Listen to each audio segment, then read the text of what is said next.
ပုံမှန်လေးနဲ့ပြောမယ်နော်ဒီမှာလူငယ်လေးတွေလည်းပါတယ်ဘုံတို့စိတ်တွေကဘယ်ထဲမှာပဲကြက်စားနေတုံးဘယ်ထဲမှာပဲတော့ကျင်လဲနေတုံးဆိုတော့မြင်နေရတာတွေကြားနေရတာတွေတွေးနေရတာတွေနဲ့ပတ်သက်ပြီးတော့ပဲကျင်လဲကြက်စားနေတာအဲ့တော့မြင်နေရတာတွေကလည်းဘာတွေလဲဆိုတော့လူရှင်တွေပဲမြင်နေရတယ်တနေ့ကုံသွားတယ်တလကုံသွားတယ်လူရှင်တွေပဲမြင်ရတယ်လူတွေကမြင်ရခဲ့တယ်တခါတလေလူတွေကိုမြင်ခွင့်ကြုံပေမလို့မကြည့်ကျင်ဘူးဆိုပြီးတော့မကြည့်ဘူးဟုတ်လားဒါကြောင့်ဆေးရုံဆေးကန်းသွားတဲ့တယ်ကိုကလူမာတွေကြီးမြင်ရတယ်လူမမာဘူးမမြင်ရအောင်အဲ့တော့လူမာနဲ့ပတ်သက်တဲ့အတွေ့ပဲတွေ့တယ်လမ်းပေါ်သွားတယ်ဆိုရင်ဖီးလိန်ပြင်ဆင်ပြီးတော့နော်တကယ်ကိုပဲအဆင်ပြေနေတဲ့ပုံလေးတွေပဲမြင်ရတာပါနော်သူတို့ရဲ့အတွင်းရေးနောက်ကျောင်းလိုက်ပြီးတော့အိမ်ထိလိုက်ကြည့်လိုက်မယ်ဆိုရင်တော့အရှုပ်ထွေးတွေကြီးနေမှာပါဟုတ်လားဒါပေမဲ့မြင်ရတာကဘာတော့အဆင်ပြေတဲ့ပုံသဏ္ဍာန်လေးတွေပဲမြင်ရတယ်မာတာပဲမြင်ရတယ်နာတာမမြင်ရအောင်ရှင်တာပဲမြင်ရတယ်သေတာမမြင်ရအောင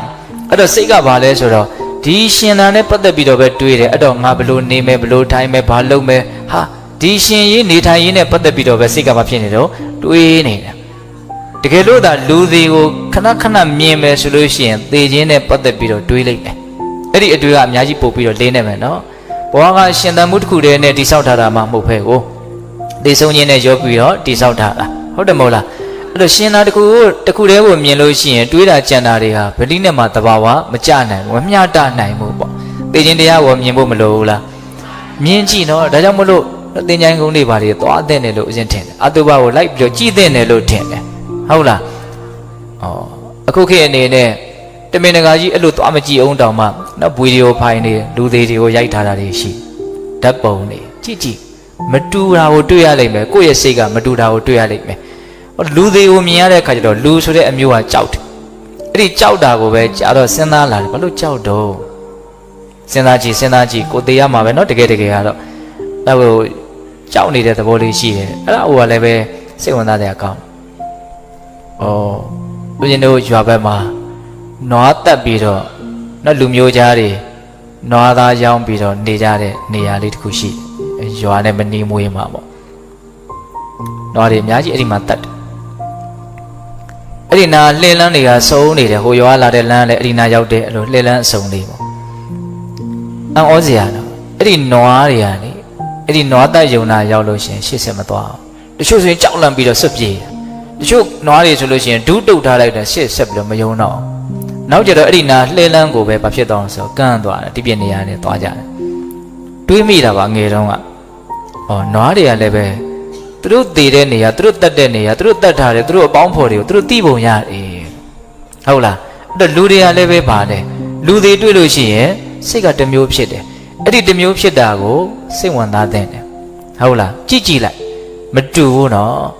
ဒါကြောင့်မြတ်စွာဘုရားအတုပကမ္မထံဆိုတာတွေကိုအသားပေးပြီးတော့ဟောတာတွေအများကြီးရှိတယ်နောက်ဆက်တွဲအကျိုးရလဒ်ကအလွန်ကြီးမားလို့မို့ဟောတာဟုတ်လားတခါတလေဦးဇင်းတို့ကအမှန်တရားကိုသိဖို့အတွက်နော်ဝိပတ်ပြီးတော့အများကြီးစဉ်းစားနေရတယ်အဲ့လိုစဉ်းစားမနေတော့ဘဲနဲ့သေခြင်းကိုလူသေးကောင်ကိုတဲ့ကြည့်လိုက်တာလေအဲ့ဒီအတွေးတွေကမြဲမြဲဆန်းဆန်းလုတ်ကြံယူစရာမလိုဘဲနဲ့စိတ်ထဲမှာမြင့်ဖြစ်နိုင်တယ်ဒါတယောက်နဲ့တယောက်တော့ပါရမီဓာတ်ခံနေပါလေလည်းပဲကွာတော့ကွာအောင်မယ်ပေါ့ဟုတ်လားသို့တော့သေချာတာကတော့ဘယ်သူပဲဖြစ်လူတွေကိုမြင်ရတာနဲ့မမြင်ရတာနဲ့စိတ်အခြေအနေမတူတာကတော့သေချာတယ်ဟုတ်လားဒါကြောင့်သေခြင်းတရားကိုဖျားပြီးတော့ကောင်းတဲ့အလုပ်ကိုလုပ်ဖို့တိုက်တွန်းတာအများကြီးအဓိပ္ပာယ်ရှိတယ်ဆိုတာလေးကိုလက်ခံနိုင်ဖို့ဒါပြောပြတာဟုတ်လားဒါကြောင့်သေခြင်းတရားကိုစဉ်းစားဖို့မလိုဘူးလားလိုတယ်ဒါတော့ဦးဇင်းတို့တတိယဂါထာလေးနဲ့ပတ်သက်ပြီးတော့ပြောပြတာနော်ဂါထာဘယ်နှပုဒ်လာမှာတော့၄ပုဒ်နောက်ဆုံးတစ်ပုဒ်ကျန်သေးတယ်နော်နောက်ဆုံးတစ်ပုဒ်ကတော့ဒီမြတ်တဲ့အကျင့်ကိုတဲ့နေရောညာရောမပြင်းမရပြင်းထန်တဲ့လုံလဝရိယနဲ့ကြိုးစားအထုတ်နေမယ်ဆိုလို့ရှိရင်ငြိမ်းအေးတော်မူပြီးဖြစ်ကြတဲ့ဘုရားရှင်ကိုရမြတ်ကြီးတွေကဒီလူဟာကောင်းသောညရှိတဲ့ပုဂ္ဂိုလ်ပဲလို့ချီးမွမ်းကြတယ်တဲ့အဲ့လိုအဓိပ္ပာယ်ရတယ်ဧဝံဝိဟာရိအာတပိအဟောရတမတ္တန္တိတောတံဝေဗတ္တေကာရတောတိတန်တောအာစိခတေမုနိဒါနောက်ဆုံးဂါထာလေးနော်ဧဝံဝိဟာရိအာတပိအဟောရတမတ္တန္တိတောအဟောရတမတ္တန္တိတောတဲ့နေရောညာရောမပြင်းမရိညပါထည့်ထားတယ်နော်ဒီမြတ်သောအကျင့်ကိုနေ့တင်လုပ်ရမှာမဟုတ်ဘူးညပါလုပ်တဲ့နယ်ပေါ့ဟောတော့လူရဲ့တက်တန်းလေးကအလွန်တိုးလို့ညဟာအိပ်ဆက်ချင်းဖြင့်ဖြုံးတီးပြလိုက်ဖို့မထိုက်တန်ဘူးဆိုတဲ့အတေးကိုပဲကိုကပြောနေတာဟုတ်လားနေရောညာရောမပြင်းမရိဧဝံဝိဟာရိအာတပိအလွန်ကိုထက်တန်တဲ့လုံလဝရိယနဲ့ဒီမြတ်တဲ့အကျင့်ကိုကျင့်တယ်ဘာကျင့်တော့ အတိတ်ကိုလည်းမပြန်ဘဲနဲ့အနာဂတ်ကိုလည်းမကြံဘဲနဲ့ပြစ္ဆုတ်ပံမှာဖြစ်နေတာလေးကိုအမှန်သိနေတဲ့အလေးအကျင့်ဒါမှအမှန်တရားကိုသိမှာနော်အဲ့ဒါကိုအဲ့လိုနေရောညာရောမပြင်းမကြီးပြင်းပြင်းထန်ထန်ကြိုးစားမယ်ဆိုလို့ရှိရင်တံဝေဗတ္တိကာရတောတိတန်တောအာစိကတိမုနိနော်တန်တောငြင်းအေးတော်မူပြီးဖြစ်ကြတဲ့မုနိဘုရားရှင်ကိုရမြတ်ကြီးတို့သည်အာစိကတိချီးမွမ်းပြောဆိုကြတယ်ဘလို့ပြောတော့တံဝေဗတ္တိကာရတောတိဒီလူကတော့ကောင်းသောညရှိတဲ့ပုဂ္ဂိုလ်ပဲလို့ချီးမွမ်းကြတယ်တဲ့ဟုတ်လားအကောင်းဆုံးနေနီးထိုင်လေးနေနဲ့နေလိုက်တော့ညအိတ်ဆက်ခါနီးလေးမှာဒါကောင်းသောညဖြစ်တယ်ဆိုတဲ့အဓိပ္ပာယ်မျိုးနားလည်ဖို့ရှိမယ်ပေါ့နော်နေ့လည်နေခင်းမှာလောဘဒေါသမောဟတွေနဲ့အကုသိုလ်တွေနဲ့ရောပြုံးပြီးတော့နေမယ်ဆိုရင်ညဟာကောင်းသောညဖြစ်နိုင်မလားဒါစဉ်းစားဖို့ရှိတယ်ဟုတ်လားဒါကြောင့်ပေးတဲ့ပေါင်းသူတို့ဟောင်းတို့ဒီမြင့်မြတ်တဲ့ကျင့်စဉ်ကိုจิตသုံးခွင့်ရတဲ့ဒီအခိုက်အတန့်လေးအခိုက်အတန့်လေးလို့အရင်သုံးလိုက်တယ်နော်ဘဝဆိုတာအခိုက်အတန့်လေးပဲနော်ဒီအခိုက်အတန့်လေးက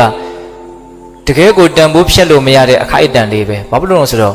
တန်ဖိုးဖြတ်လို့မရတဲ့ဒီအလုပ်ကိုလုပ်နိုင်တဲ့အခွင့်အရေးရှိနေလို့လူတိုင်းမှာဒီခွင့်ရမရှိဘူးเนาะလူဖြစ်တိုင်းလည်းရှိတာတော့မဟုတ်ဘူးเนาะမှန်ကန်တဲ့အဆုံးအမလို့ဆိုတဲ့မြတ်စွာဘုရားရဲ့သာသနာနဲ့တွေ့ခွင့်ရတဲ့သာသနာရဲ့ပုံမှာသာသနာဆိုတာအဆုံးအမကိုပြောတာဟုတ်လားအဲ့ဒီအဆုံးအမရဲ့ပုံမှာယုံကြည်သက်ဝင်တဲ့တရားတရားရှိတဲ့လူမှသာလျင်ဒါကိုကျင့်သုံးနိုင်တဲ့အခွင့်အလမ်းရှိတာဟုတ်လားဒီအဆုံးအမတွေကိုကြားရတိုင်းလည်းပဲဒါကိုစမ်းကြည့်မယ်လို့တောင်စိတ်ကူးမပေါက်တဲ့လူတွေအများကြီးမရှိဘူးလားရှိရနော်လူဖြစ်တိုင်းလည်းပဲလူချင်းတူတာမဟုတ်ဟုတ်တယ်မဟုတ်လားဒါကြောင့်ဒကာဓမ္မတို့ဦးဇင်းတို့ရဲ့အခြေအနေလေးကနော်ဒီအလုပ်ကိုလုံနိုင်တဲ့အတွက်နော်လုံနိုင်ဖို့အတွက်အခွင့်အလမ်းအကုန်လုံးပြည့်နေတယ်အခြေခံလိုအပ်ချက်တွေအကုန်လုံးပြည့်စုံနေတယ်သိနိုင်မြင်နိုင်စွမ်းဉာဏ်အည်အသွေးမိတဲ့လူတစ်ယောက်ဖြစ်နေတာကတကြောင်နော်အစိုးအမကောင်းလို့ဆိုတဲ့သာသနာတော်မြတ်ကြီးနဲ့တွေ့ခွင့်ရတာကတကြောင်ဒါကိုဘဝကောင်းနဲ့တွေ့တယ်အခါကောင်းကြုံနေလို့ပြောတာနေတဲ့အခွင့်အရေးတော့မဟုတ်ဘူးနော်မြင်တတ်ဖို့တော့လိုတယ်တန်ဖိုးရှိတာကိုတန်ဖိုးရှိမှသိမှလည်းပဲနော်အလားအသက်မဆုံးရှုံးအောင်ကြိုးစားမှာနော်တန်ဖိုးရှိတာကိုတန်ဖိုးရှိမှမသိရင်တော့ပေါ်ပဲနဲ့ပျက်စီးပြုံးတီးသွားမှာပေါ့နော်ကိုကဘာမှမရှာမဖွေရပဲနဲ့မိဘရှာဖွေတာကိုပဲနော်ထိုင်ပြီးတော့ငွေကြီးရဲ့တန်ဖိုးကိုနားမလဲပဲနဲ့နော်တချို့သုံးဖြုံနေကြတဲ့နော်ဥစ္စာပစ္စည်းပေါ်များတဲ့ပုဂ္ဂိုလ်တွေရဲ့သားသမီးတွေတချို့နော်ပတ်စံကိုတန်ဖိုးမထားပဲနဲ့နေကြထိုင်ကြတာဘေးကနေမြင်ရတာနော်တွေးကြည့်ပေါ့နော်ဒါဥမာကိုပြောပြတာဟုတ်လားခုဒကာဓမ္မတို့ဦးဇင်းတို့တွေကလည်းပဲဘဝကကိုပြုခဲ့တဲ့အကြောင်းတရားလေးတွေပြည့်စုံလို့ဒီအလုပ်ကိုလုပ်နိုင်ခွင့်ရှိတဲ့နော်ဘဝဒီအလုပ်ကိုလုပ်တဲ့အောင်သင်ကြားပေးတဲ့သာသနာအစုံအမဒါနဲ့တွေ့ကြုံနေရတဲ့အခြေအနေလေးကိုဘာလို့ဖို့လို့တော့တန်ဖိုးထားဖို့လိုတယ်မတွေ့ရမကြုံရသောပုံကိုယ်တွေနဲ့နှိုင်းစာမယ်ဆိုလို့ရှိရင်တွေ့ကြုံနေရတဲ့လူတွေရဲ့အတည်အတွက်ဟာအလွန်တရာမှနေပါတယ်ဒါကြောင့်မလို့တချို့ညတွေပါစိတ်ဝင်စားဖို့လိုတယ်နော်ညဒီကောင်းတဲ့အလုပ်ကလေးကိုလုပ်ဖို့အတွက်အလွန်တရာမှနော်အခွင့်သာတာပဲဆိုတဲ့အမြင်မျိုးပေါ့ဟုတ်လားညဆိုတာနော်ဘုရားဟောထားတဲ့ဒေသနာတစ်ပုဒ်ရှိတယ်ပညာရှိတွေအတွက်ညဆိုတာအိပ်ဆက်ပြစ်လိုက်ဖို့မဟုတ်ဘူးတဲ့နော်နက္ခတ္တရာကျေတကာတို့ဖြင့်အလှဆင်ထားတဲ့ညဆိုတာသူတော်ကောင်းတရားကိုသိအောင်လုပ်ဖို့အတွက်အချိန်အခါဖြစ်တယ်လို့အဲ့လိုဟောတာလည်းရှိတယ်ဟုတ်လားဒါကြောင့်ပေးတဲ့ပေါင်းသူတော်ကောင်းတို့မပြင်းမရှိလုံလဝရိယထက်တန်တဲ့ဒီအလုပ်ကိုကြိုးစားနိုင်ဖို့လိုတယ်ဘာဖြစ်လို့လဲဆိုတော့ဒကာဓမ္မတို့ဦးဇင်းရဲ့တန်တာမှာစိတ်အေးလက်အေးနေနိုင်တဲ့အနေအထားမရှိသေးလို့